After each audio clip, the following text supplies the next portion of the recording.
Arya non poteva credere a ciò che aveva appena sentito ed espresse il desiderio di vedere quegli uomini morti nei modi più crudi. Voleva il loro sangue sulle sue mani.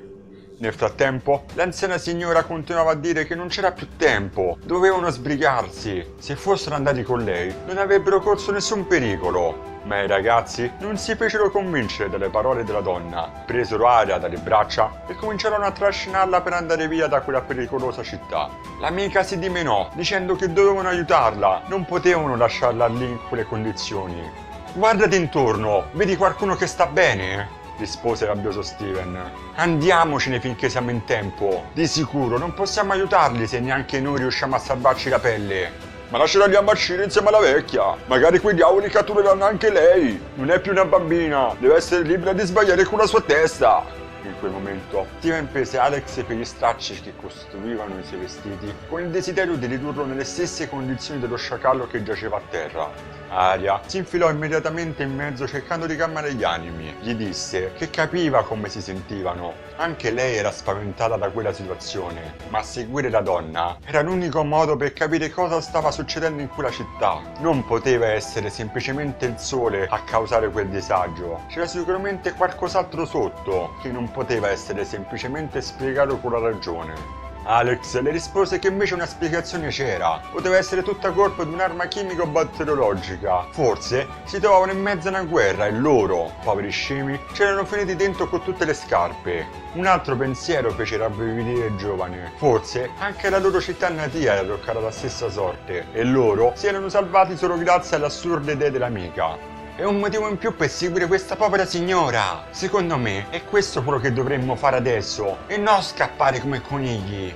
rincarò Arya. Potrebbe davvero non esserci più un mondo lì fuori ad aspettarci e allora tanto vale rischiare per saperne qualcosa di più piuttosto che vagare come anime perse in una landa desolata. Va bene, ti seguiamo per l'ultima volta, anche perché se ti sbagli questa sarà davvero l'ultima, rispose Steven. Fate come vi pare. Io me ne torno a Dread, addio! Concluse Alex andandosene.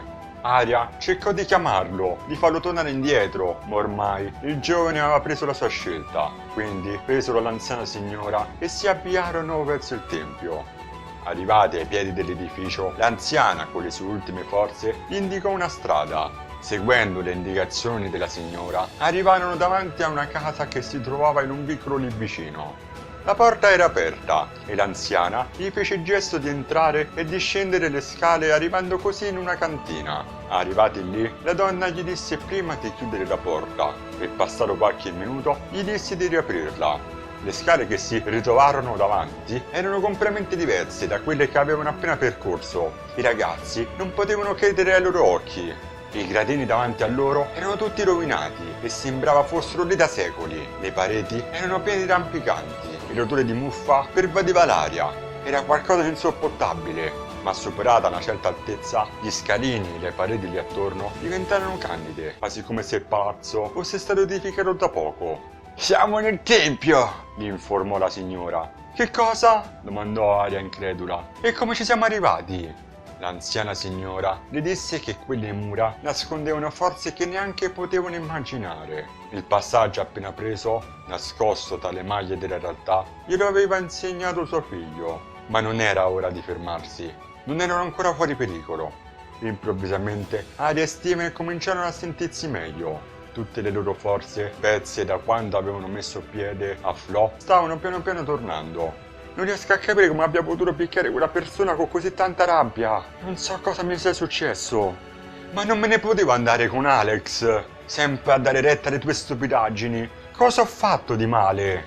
Vero che vi siete un po' ripresi, ragazzi. Il tempio è l'unico luogo della città in cui si restaurano le energie e non si viene colti da dilemmi esistenziali, confessò la signora. Bene, purtroppo anche questo capitolo finisce qui. Se il video vi è piaciuto mettete un bel mi piace e condividetelo con chiunque. Inoltre, se ancora non siete iscritti, e che cavolo, iscrivetevi e attivate queste cavolo di campanelle e basta. Noi ci vediamo la prossima volta con un prossimo capitolo. Ciao!